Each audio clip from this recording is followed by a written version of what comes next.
창세기 16장 7절에서 11절까지 말씀 함께 묵도하겠습니다.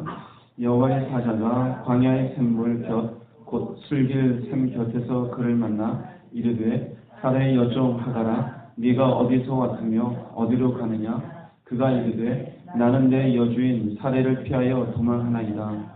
여호와의 사자가 그에게 이르되 내 여주인에게로 돌아가서 그 수하에 복종하라. 여호와의 사자가 또 그에게 이르되 내가 내 씨를 크게 번성하여 그 수가 많아 셀 수 없게 하리라. 여호와의 사자가 또 그에게 이르되 네가 임신하였은즉 아들을 낳으리니 그 이름을 이스마엘이라 하라. 이는 여호와께서 내 고통을 들으셨음이니라. 아멘. 하갈이 그 주인 여주인 사레의 요청으로 아브라함과 함께 잠자를 가지게 되고 이름에서 잉태합니다. 인간적인 생각으로 시작했던 일이었는데 결국 한 가정에 크나큰 일들이 생기게 되어집니다. 주인으로부터 학대를 당하게 되고 견딜 수 없게 되어져 하갈은 도망가고 있습니다. 이때 하갈은 한번 심정을 한번 생각해 보겠습니다. 사실 하갈은 자기의 의도하고는 아무 사실 관계가 없잖아요. 아이를 가지라는 요청에 의해서 그냥 주인과 함께 잔자를 했고 아이를 잉태한 것으로 인하여서 학대를 당하고 그럼 옆에서 조금 방패가 되어줘야 될 아브라함마저도 지금 하갈을 버립니다.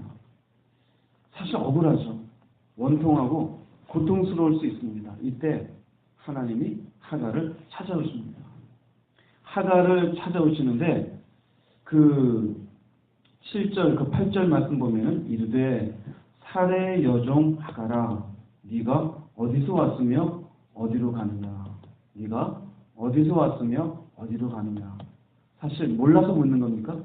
알고 있는 것이죠. 이 질문은 사라에게 그리고 우리 인간에게 하나님이 던지시는 본질적인 질문입니다. 우리 인간의 마음속에 있는 철학적인 고민이 있습니다. 내가 왜 태어났을까? 난 도대체 왜 사는 거지? 죽으면 그 다음은 어디로 가는 것이? 철학의 가장 원초적인 질문이죠. 인간이 누구인지, 도대체 사는 것은 뭔지. 우리가 살면서도 조금 힘이 들면 얘기하잖아요. 도대체 사는 게 뭔지 모르겠다. 인생이 뭔지 모르겠다. 도대체 어디로 가는지 모르겠다. 하나님이 사례에게도 질문하는 것이에요. 사례의 입장으로는 인생이 다 깨진 것 같고 미래는 보이지 않고 억울하고 원통한 마음이 가득합니다. 그때 주님이 오셔서 물어보는 겁니다. 너는 어디에서 왔으며 어디로 가는 것이냐. 인간은 여기에 답을 할 수 있어야 됩니다. 도대체 내가 어디에서 왔으며 무엇을 하는 것이며 어디로 가는 것인가. 예수를 믿은 뒤에 우리는 이 질문을 알게 되어집니다. 우리의 근원은 어디에 있는가? 우리의 부모로부터 이씨 집안에 태어난 게 아니에요. 육체적으로 대한민국이라는 땅에 이씨 집안에 내가 태어났지만 사실은 그 모든 것을 조성하신 분은 하나님이십니다. 우리가 이 땅에 태어난 것의 근원은 하나님으로부터 비롯되어져요. 그분이 창세전부터 계획을 하셨고 그리고 그분이 이 땅에 태어나게 하셨고 이 땅 가운데 살게 해주신 것이에요. 어디에서 왔느냐? 우리는 하나님으로부터 왔습니다. 그럼 왜 살아야 되느냐? 이것은 삶에 대한 이유이죠. 성경은 또한 여기에 대해서 명확하게 밝힙니다. 우리가 하나님을 알기 전에는 나를 위해서 살고 때로는 자식을 위해서 살고 때로는 그냥 누구 위해서 사는지도 모르고 먹고 살기 위해서 산다고 얘기해요. 성경은 얘기합니다. 인간은 하나님의 영광을 위해서 창조되었습니다. 잊지 마십시오. 그런데 우리는 가끔 잊고 살아요. 하나님의 영광이 아닌 내가 영광받기 위해서. 내가 좋으니까. 내가 이것이 행복한 것 같으니까. 그것은 성경적인 답을 잃어버린 사람이에요. 우리는 하나님의 영광을 위해서 사는 겁니다. 그래서 성경은 먹든지 마시든지 무엇을 하든지 무엇을 위해 살아?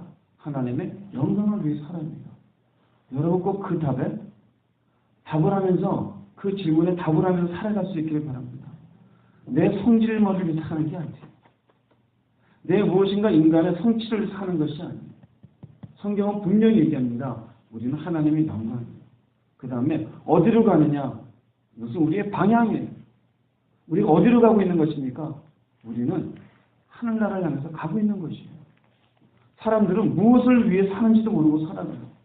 흔히 얘기합니다. 대학 좋은 대학 가야지. 왜요? 좋은 대학 가면 좋은 곳에 취업할 수 있으니까. 좋은 곳에 취업하면 그 다음 뭐가 좋은데요? 좋은 곳에 취업하면 돈을 많이 벌잖아. 돈을 많이 벌으면 뭐가 좋은데요? 돈을 많이 벌으면 집을 살 수 있잖아. 그 집을 산다고 뭐 하는 건데? 행복하게 살잖아. 행복하게 사는 게 뭔데? 답이 없어요. 계속 질문해 볼까? 좋은 집을 샀어요. 이쁜 아내를 만났어요. 멋진 남자를 만났어요. 아이들을 키웠어요. 또 아이들이 크면서 아이들을 장가 보냈어요. 손주를 얻었어요. 그럼 나이는 어느새 60이 넘고 70이 넘었어요. 그럼 그 다음 어디로 가는데? 할 일 다 했으면 그냥 죽는 겁니까? 아니요. 그런데도 어디로 가는지 몰라요. 그런데도 인생들은 자식을 위해 살고 돈을 위해서 살고 자기 나름대로 뭔가 생각하고 있는 어딘가를 향해서 가요. 그러면서 그게 진짜 인생의 근원적인 목표인지도 알지도 못해요. 우리 인간에게 주신 하나님의 목표는 그분이 마련하신 처소입니다. 이 하늘나라를 향한 방향을 잃어버리지 말기를 바랍니다. 하갈을 보십시오. 8절 보시면은 하갈아 네가 어디서 왔으며 어디로 가느냐? 그가 이르되. 그럼 주님이 물어본 건 어디서 왔고 어디로 가느냐 하잖아요. 그런데 이르되 나는 여주인 사례를 피하여 도망하나이다. 어디로 가는지 답이 있어요? 없어요? 어디서 왔는지 얘기했어요. 내 여주인 사례를. 여주인 사례 밑에 있던 사람입니다. 그런데 지금 어디로 가는지 본인도 알아요? 몰라요? 몰라요. 도망간다고 나왔지만 어디로 가는지도 몰라요. 이게 인생이에요. 자기가 산다고 사는데 무엇을 위해 사는지도 몰라요. 돈 번다고 버는데 그 돈 가지고 어디 쓸 줄도 몰라요. 간혹 가다가 얼마 전에 그랬던 것 같아요. 기사를 보면은 독거 노인으로 이렇게 힘들게 사시다가 돌아가신 분을 정리하다가 장판 밑에서 3억인가 현금을 발견했어요. 그분은 그 돈 가지고 편하게 살 수 있었잖아요. 근데 그 돈 가지고 무엇을 어디에 써야 되는지도 모르는 거예요. 그 돈 분들하고 어떤 인생을 살았는지 모르겠지만 아마 그분에게는 소중한 돈이겠죠. 왜 그 돈을 위해서 그렇게 장판 밑에 넣어두면서까지 인생을 살았는데 어디로 가는지를 몰라요. 하가가 똑같아요. 지금 도망가는데 왜 도망가는지 몰라요. 사람들이 자존심 때문에 막 싸워요. 왜 싸우는지도 몰라요. 그 싸워서 이겼어요. 얻는 게 뭘까요? 얻는 게 내가 잘났다? 그게 뭐 유익이 있다? 어떤 사람 자식을 위해서 막 희생을 해요. 그럼 희생을 다 한 뒤에 얻는 게 뭘까요? 무엇을 위해서 하는 겁니까? 자기 돈을 위해서 막 살아요. 무엇을 위해서 하는 건지 몰라요. 이 하갈과 똑같습니다. 가긴 가는데 어디로 가는지도 몰라요. 수고는 하는데 왜 수고하는지도 몰라요. 기껏 물어보면 하는 대답은 먹고 살라고요. 그런데 성경은 우리에게 먹고 사는 존재로 만든 게 아니란 말이에요. 예수님 이 땅에 오신 것이 먹고 살기 위해서 예수님 이 땅에 오신 게 아니란 말이에요. 믿음이 없는 사람들은 그렇게 산다고 칩시다. 근데 믿음이 있다고 하는 사람들은 왜 그렇게 사는 겁니까? 이 근원적인 질문 여러분 마음 품고 사세요. 이것을 우리가 발견했다는 것은 인생의 답을 발견한 것이에요. 답을 발견했으면 발견하지 못한 사람과 다르게 살아야 되는 거 아닙니까? 다르게 사세요. 우리는 어디에서 왔는지, 지금 왜 사는 것인지, 어디로 가는지 아는 사람들이잖아요. 그런데 우리는 자꾸 잊어버려요. 마치 먹고 살기 위해서 사는 것처럼. 근원 없이 태어난 사람들인 것처럼. 하나님이 없는 사람들인 것처럼 살아가는 기독교인들이 얼마나 많이 있습니까?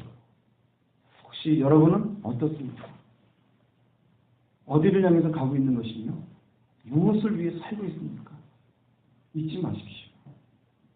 사람 때문에 환경 때문에 바뀌지 마시고 이 질문을 품고 하나님의 사람다운 명확한 목표의식을 가지고 살아갈 수 있기를 주님의 이름으로 축복합니다. 자, 그러면은 하나님은 하갈을 왜 찾아왔을까요? 하갈은 믿음의 여자도 아니잖아요. 또 나중에 낳게 되는 이스마엘도 믿음의 아들도 아니잖아요. 그런데 하갈을 찾아왔어요. 왜 찾아왔을까요? 이유는 한 가지입니다. 불쌍해서. 성경 전체에 표현되고 있는 하나님의 마음이에요. 불쌍히 여기시는 마음이에요. 또 이 말씀을 보면은 이방인을 향한 하나님의 마음 또한 알 수가 있어요. 원수도 왜 사랑하라고 하시는지 그분이 하시는 말씀의 의도를 알 수가 있어요. 비록 교회 바깥에 있는 정말 말도 안 되는 악인일지라도 하나님은 여전히 그 악인을 향한 마음을 품고 계시는 그 이유가 무엇인지를 알 수가 있어요. 하갈이 학대를 받고 도망가는데 너는 믿음의 자녀가 아니니까 모른 척하는 게 아니에요. 그 하갈을 만나주십니다. 성경의 일반이에요. 신약에 보면은 바디메오가 예수님 부를 때 이렇게 부릅니다. 눈먼 바디메오가 다윗의 자손 예수여 나를 어떻게 여기소서? 불쌍히 여기소서. 그 소리에 주님이 바디메오를 불쌍히 여겨줘요. 삭개오가 뽕나무에 올라가서 그 마음에 가난한 마음으로 예수님을 바라보고 있을 때 그냥 예수님 지나갔으면 삭개오는 쓸쓸한 마음으로 집에 갔겠죠. 근데 삭개오를 어떻게 여겨줘요? 불쌍히 여겨줘요. 사마리아 여인이 남편이 5이 있었고 지금 있는 사람도 남편은 아니지만 동거하고 있는 남자예요. 인생이 얼마나 기구합니까? 주님이 일부러 그 지역을 찾아가 줘요. 왜 그 여인을 만나줄까요? 불쌍하니까. 불쌍하니까. 가늠하는 현장에서 여인이 돌에 맞아 죽게 생겼어요. 주님이 찾아가서 죄 없는 자 먼저 돌로 치라 그래요. 왜 굳이 그렇게 하실까요? 왜? 불쌍해서. 이 땅에 안 오셔도 되는데 이 땅에 오셔서 십자가 치셨어요. 그리고 얘기합니다. 다 이루었다. 왜 그랬을까요? 우리를 불쌍히 여기셨어요. 주님이 하갈을 만난 이유와 우리를 만난 이유는 똑같습니다. 우리를 불쌍히 여겨주십니다. 그러게 또한 우리도 지난 주일날 생각을 했어요. 우리도 사람들을 볼 때 어떻게 보라고요? 불쌍히 보세요. 잘된 인간도 있고 우리 눈에 볼 때 부족한 사람도 있고 연약한 사람도 있고 안 된 사람도 있어요. 아니면 교만한 사람도 있고 여전히 죄 가운데 썩이는 사람도 있어요. 그러나 그럼에도 불구하고 어떻게 여겨요? 불쌍히 여겨요. 주님이 가지셨던 그 마음을 우리도 품기를 원하는 줄 믿으시기를 바랍니다. 이렇게 주인을 떠나가는 그 하갈을 하나님 모른 척하지 않잖아요. 따져보면은 하갈은 교만한 여인이죠. 아이를 가졌다고 해서 그 여주인 사례를 어떻게 했습니까? 멸시했다고 어제 봤잖아요. 멸시를 했었어요. 인간은 다 그래요, 사실. 없을 때는 고개를 숙이다가 있으면은 빳빳해지는 게 인간이죠. 심지어 화장실 들어갈 때 마음과 화장실 나갈 때의 마음이 다른 게 사람이라고 얘기하죠. 사람은 기회만 있으면 사실 교만해집니다. 사실 하갈도 마찬가지예요. 따져보면은 하나님이 눈길을 줄 만한 사람이 아니에요. 그런데 그 인생을 불쌍히 여겨주십니다. 오늘도 여러분들을 불쌍히 여기시어 이곳까지 불러주신 줄 믿습니다. 불쌍히 여기시는 마음. 이러한 하갈을 찾아오시고 이제 주님이 주시는 말씀이 있습니다. 9절 말씀 보시면은 여호와의 사자가 그에게 이르되 내 여주인에게로 돌아가서 그 수하에 복종하라. 불쌍히 여기사 하갈에게 찾아와 주었고 네가 어디서 왔으며 어디로 가느냐 물어본 뒤에 하시는 질문은 하시는 말씀은 그래 많이 힘들지 인생이 눈물이 많이 나지 어떻게 너는 이렇게 기구한 인생이 되었냐 이런 말씀이 아니에요. 먼저 주시는 말씀이 뭐냐면요 너는 돌아가라. 여주인에게로 돌아가라. 그리고 복종하라입니다. 이것이 무엇을 얘기하는 걸까요? 하나님은 모든 만물을 지을 때 질서 가운데 만드셨습니다. 첫째 날 만드신 거, 둘째 날 만드신 게 달라요. 인간이 만드신 날과 그 앞에 동물을 만든 순서가 달라요. 모든 것은 질서 가운데 있어요. 나무가 사람이 뜯어가지고 자기 집 앞에 심은 나무가 이쁩니까? 산 위에 자연스럽게 자라는 나무가 이쁩니까? 산 위에. 어류들도 바다에서 마음껏 뛰노는 고기들이 이쁘죠. 수족관에 갖다 놓고 이쁘다는 거 제가 볼 때는 답답해버려요. 그렇게 이쁘지 않아요. 꽃도 산에서 한 송이든 두 송이든 그 숲을 속에 같이 어우러져 있는 것이 자기의 자리에 있는 것이지, 집에 꺾어갖고 와가지고 야 이쁘다는 것은 원래 자리가 아니에요. 무슨 의미냐면 하나님이 만드신 피조물은 하나님이 원래 있게 하신 자기의 위치에 있을 때 아름다운 것이에요. 지금 하갈에게 말하는 것은 너가 있어야 할 자리로 돌아가라입니다. 사람들은 자꾸 자기의 자리를 잊어버리고 살아갑니다. 남편이 있어요. 아내가 있어요. 남편은 남편이 해야 될 일이 있습니다. 자녀를 그리고 아내를 이 가정을 잘 지켜낼 수 있고 건강에 자라갈 수 있도록 밖에 나가서 일을 하고 가정을 유지해야 돼요. 그런데 그렇지 않고 밖에 나가서 술에 취해 있고 여자에 취해 있고 집으로 돌아가지 않는다면 이 사람 빨리 어디로 가야 될까요? 집으로 돌아가야 돼요. 그 남편의 자리에 아버지의 역할을 감당할 때 비로소 하나님의 질서가 유지되는 것입니다. 자녀가 부모에게 잔소리를 듣고 가출을 해요. 이 자녀에게 인생의 시작점은 어디 있느냐? 부모와 화해하고 다시 집으로 돌아가는 데서 시작하는 거예요. 사장이 있고 직원이 있어요. 때로는 직원의 입장에서 사장의 요구가 때로는 힘들 수도 있겠죠. 그렇다고 해서 몇 날 며칠 출근을 하고 있지 않다라면은 이 사람은 빨리 직원의 자리로 돌아가서 사장과 화해하고 다시 시작할 수 있어요. 자기의 위치로 돌아가요. 학생은 학생의 위치가 있고 선생은 선생의 위치가 있어요. 교회도 마찬가지죠. 교회도 성도는 성도의 위치가 있고 목사는 목사의 위치가 있어요. 각각 하나님이 부여하신 질서의 자리가 있습니다.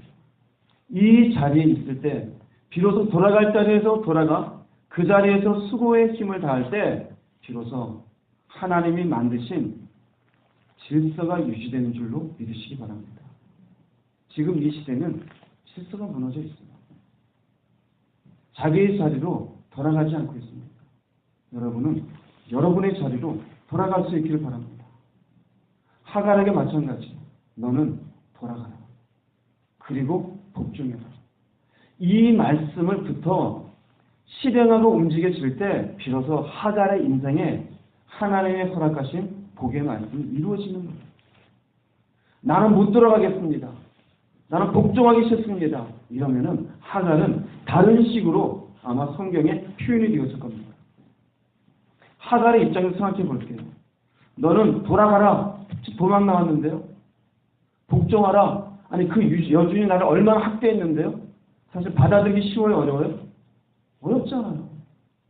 인간은 항상 있잖아요. 하나님의 말씀을 받아들이는 게 불편해요. 인간의 입장에서는 그래요. 왜 나한테 기도하라고 합니까? 왜 나한테 말씀 보라고 합니까? 왜 나한테 예배드리라고 합니까? 왜 나한테 저 사람을 참으라고 합니까? 왜 나한테 이 자리에 참석하라고 합니까? 왜 나한테 멈추라고 합니까? 왜 나한테? 하나님의 입장을 보십시오. 하기 싫어요. 불편해요. 그 자리는 불편한 자리예요. 학대의 자리예요. 감정이 상하는 자리예요. 그러나 그 자리로 돌아갈 때 하나님이 하갈을 위해서 준비해 놓으신 복의 말씀이 성취될 수가 있어요. 즉 하나님의 말씀이 나한테 복의 말씀으로 가능케 하는 것은 기억하십시오. 순종입니다. 순종입니다. 하나님의 말씀이 비록 우리에게 불편할지라도 하갈 보십시오. 불편하지만 하나님의 말씀이기에 순종합니다. 인간적인 마음으로는 비록 교만한 인간이요. 비록 학대를 이기지 못해서 떠나온 불쌍한 인간이긴 하지만 내게 지금 돌아가라고 말씀하신 분은 누구입니까? 하갈이에요. 그나마 그 말씀에 순종했기에 그 뒤에 하나님이 하갈에게 주시는 말씀이 하갈의 자녀들에게 이루어질 수가 있었던 것이에요. 순종이 없으면 하나님의 약속은 나랑 관계가 없습니다. 특별히 여러분 잘 생각하세요. 하나님의 말씀은 우리에게 불편스러워요. 죄인된 인간, 내 마음대로 하고 싶고 내 생각대로 하고 싶고 이게 인간이에요. 하갈도 보십시오. 자기의 감정을 따지면 하나님 말씀에 움직이지 못해요. 왜 학대받는 자리에 가요? 기분 나쁜데. 그 자리에 또 가라니. 내가 어떤 기부한 인생을 살았는데 내가 왜 그 자리에 또 갑니까? 근데 이유는 한 가지입니다. 그 말씀을 하신 분은 하나님이시기 때문입니다. 여러분 순종하십시오. 우리 마음에 주의 말씀이 아니면 주의 요구하심이 우리에게 처음에 와닿을 때는 부담으로 와닿아요. 그 부담이 갈등이 되기는 해요. 그러나 최종적으로는 누구의 말씀을 붙잡아야 될까요? 하나님의 말씀입니다. 여러분 감정에 제가 늘 말하는 겁니다. 감정에 묶이지 마세요. 내 생각이 옳다라면 그 생각에 고집쟁이가 되지 마십시오. 말씀의 종이 되기를 정말 주의 이름으로 축복합니다. 말씀의 종이 되기를. 그 순종이 없으면 내가 가진 믿음이라는 것은 헛믿음이에요. 하나님이 있는 줄로 인정하는 것은 귀신도 인정해요. 세상 사람도 인정해요. 내가 믿음이 있는 걸 인정받는 것은 믿음으로 순종할 때입니다. 무엇에 순종해요? 말씀에 순종하는 것이. 그분의 요구하심이 있습니까? 그분이 내게 말씀하시는 게 있으니까. 내 감정과는 관계없는 거예요. 내 자존심과는 관계가 없어요. 그분의 요구하심이 무엇인지 알면 갈등을 이때 움직일 수 있어요. 순종이 있을 때 믿음의 역사를 보게 되는 줄 믿습니다. 빌립보서 2장 6절 8절 가보겠습니다.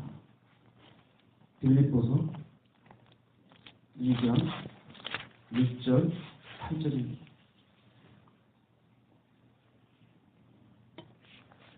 읽어보겠습니다. 그는 근본 하나님의 본체시나 하나님과 동등됨을 취할 것으로 여기지 아니하시고 오히려 자기를 비워 종의 형체를 가지사 사람들과 같이 드셨고 사람의 모양으로 나타나사 자기를 낮추시고 죽기까지 복종하셨으니 곧 십자가에 죽으십니다. 주님이 십자가에 죽기까지 어떻게 하셨습니까? 자기는 복종했어요. 그 사이의 갈등을 우리는 복음서를 통해서 알 수 있어요. 할 수 있거든 이 잔이 지나가게 없어서. 그러나 누구 원대로 마옵시고? 나의 원대로 마옵시고요. 나의 원대로 마옵시고. 오늘날 너무나 많은 기독교인들이 나의 원대로 해요. 내가 생각하는 대로, 내 감정이 올라오는 대로, 내 논리대로, 내 상식대로. 그분의 말씀은 근거도 없어요. 그분의 말씀이라 귀 기울임도 없어요. 나의 원대로 마옵시고 아버지의 원대로 되기를 원하나이다. 그러기에 십자가를 통한 구원의 길이 열릴 수 있었어요. 그 십자가에 가는 길은 죽기까지 복종하는 길이었어요. 그런데 우리는 죽기까지는 원하지 않죠. 적당하게 좀 흉내내고 예수 믿는다는 이런저런 형식을 갖추고 30년 다녔네. 나는 권사고 장로고 목사네. 그런 순종이 없어요. 하갈조차 순종했는데 우리는 예수를 믿으면서도 순종이 없어요. 그러니 믿음의 역사를 보겠습니까? 자기 감정이나 들끓고 자기 생각이나 휩싸여 있으니 무슨 믿음의 역사가 있을까요?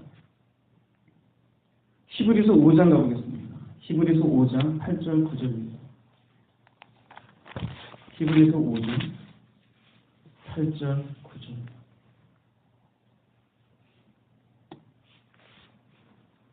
읽어보겠습니다. 그가 아들이시면서도 받으신 고난으로 순종함을 배워서 온전하게 되셨은즉 자기에게 순종하는 모든 자에게 영원한 구원의 근원이 되시고. 순종함을 배웠는데 무엇으로 순종함을 배웠어요? 8절에 무엇으로 순종함을 배웠습니까? 고난으로입니다. 고난으로. 순종하는 과정에는 고난이 있어요.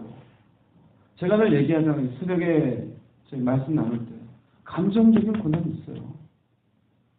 참는데 저절로 참아집니까?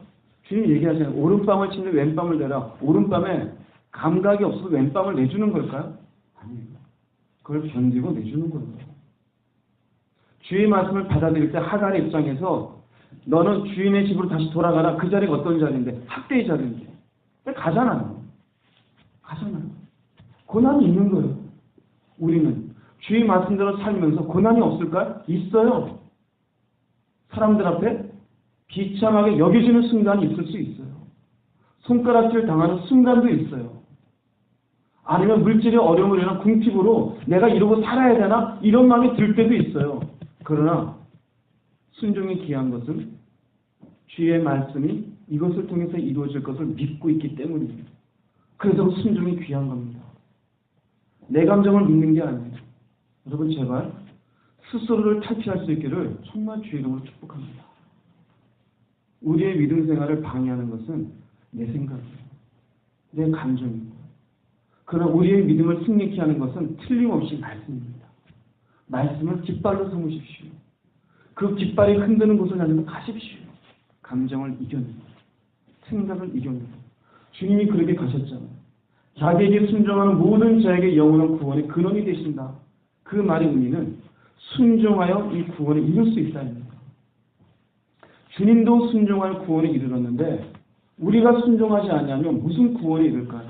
교회 다니는 흔적만 남지. 여러분 그러지 않기를 바랍니다. 주님 오실 때가 가까이 왔습니다. 이 주님 오심이 가까운 이 시기에 우리에게 더욱더 필요한 것은 순종하여 구원의 길에 들어서는 것이에요. 자기의 감정에 충실한 인간치고 하나님 앞에 온전히 가는 사람이 어디에 있습니까? 하갈도 못 갔을 것이고 아브라함도 못 갔을 것이에요. 우리도 마찬가지예요. 왜 말씀을 주실까요? 이 말씀대로 올 때 이 말씀 안에 구원의 길이 있으니 이 길로 오라라고 말씀을 주신 것이에요. 여러분의 똑똑한 생각에 빠지지 마세요. 주님의 말씀 앞에 여러분을 내려놓고 예, 가겠습니다. 아멘 하는 아멘의 사람이 되기를 주의 이름으로 축복합니다. 이렇게 하갈에게 너는 다시 여주인에 가고 복종하라라는 말씀을 줍니다. 그리고 난 뒤에 10절과 11절 말씀 보시면은 드디어 복의 말씀을 주셔요. 여호와의 사자가 또 그에게 이르되 내가 네 씨를 크게 번성하여 그 수가 많아 셀 수 없게 하리라. 여호와의 사자가 또 그에게 이르되 네가 임신하였은즉 아들을 낳으리니 그 이름을 이스마엘이라 하라. 이는 여호와께서 내 고통을 들으셨음이니라. 이스마엘의 의미는 고통에서 해방하다라는 뜻입니다. 우리는 예수 믿으면서 이런 생각을 합니다. 예수 믿지 않는 저들에게는 저주를 하시고 열심히 새벽 예배 나오고 기도하는 나에게는 복을 주소서. 어쩌면 우리에게는 그런 생각이 있을 수 있어요. 하나님은 내 편이시고 저런 예수 믿지 않는 사람은 하나님은 아무런 편도 들지 않으실 것. 그런데 오늘의 말씀을 보면은 우린 그런 이기적인 마음을 가지고 있는데 하나님은 불신자들도 사랑하시고 계시는 것을 볼 수가 있어요. 아브라함과 관계없는 아브라함이 어떻게 보면 실수하여 잘못된 씨앗을 이렇게 뿌리게 됨에도 불구하고 하나님은 그들이 살아갈 길에 대해서도 복을 허락하시는 것을 볼 수가 있습니다. 하나님은 믿지 않는 사람들도 돌보고 계십니다. 햇빛이 비치면 믿음의 사람의 집에만 햇빛이 비칩니까? 그렇지 않아요. 믿지 않는 사람에게도 햇빛이 비쳐요. 비가 내리는 것도 믿음의 사람이 있는 밭에만 빛이 내립니까? 그렇지 않아요. 믿지 않는 사람의 밭에도 비가 내리고 있습니다. 우리는 하나님을 내 편이라고만 생각합니다. 아니요, 그렇지 않습니다. 하나님은 모든 사람의 하나님이십니다. 단지 이 땅에 있을 동안. 지금은 믿지 않고 불신앙 가운데 있는 그들에게 여전히 하나님 사랑하시는 그것을 그들이 그것을 깨닫지 못하고 마침내 돌이키지 아니하면 심판의 하나님으로 그분 앞에 서게 될 것입니다. 그러나 지금이라도 그들이 돌이키고 주님께 온다면 하나님은 그들에게 구원의 하나님으로 서게 될 것입니다. 믿지 않는 사람들을 바라볼 때 하나님이 이런 말씀을 통해 우리에게 주시는 것은 저들도 하나님이 사랑하시지. 이 마음을 가지라는 거예요. 믿지 않는 사람들도 잘 될 수 있어요. 부자가 될 수도 있고 공부 잘하면 좋은 데 갈 수 있어요. 왜 열심히 믿는 우리 집은 이렇습니까? 아니요, 그것과는 관계가 없어요. 하나님이 우리에게 약속해 주신 것은 구원을 약속해 주신 것이지 이 땅에서 머리가 되게 해주겠다고 약속해 주신 것은 아닙니다. 여기 하갈에게 주는 축복도 마찬가지입니다. 이 땅에서의 축복이에요. 아브라함에게 주신 축복은 믿음의 조상이 되는 것은 바로 구원의 길을 열게 되어지는 축복을 의미하는 것입니다. 세상에서 주는 축복이 어쩌면 우리에게 주는 축복과는 질적으로는 확연하게 다릅니다. 우리는 하늘의 복을 얻은 사람들입니다. 그러나 이 땅에서 예수 믿지 않는 사람들이 받게 되어지는 먹는 문제, 사는 문제, 전쟁의 문제, 기근의 문제, 햇빛이 비치고 비가 내리는 이 모든 것은 신학적으로 일반 은총이라고 얘기합니다. 하나님은 믿든 안 믿든 동일하게 은총을 베푸십니다. 그러나 예수를 통하여 구원의 길을 가는 사람에겐 특별 은총을 베풀었다고 이야기합니다. 여러분이 그런 특별한 은총을 받았음을 감사하십시오. 그러나 또한 일반 은총을 허락해 주시는 믿지 않는 사람들에 대한 편견을 거두시고 그들이 예수께로 언젠간 돌아와 구원받을 그날을 향해서 긍휼의 마음을 가지시고 중보할 수 있는 여러분들 될 수 있기를 바라겠습니다. 기도하시겠습니다.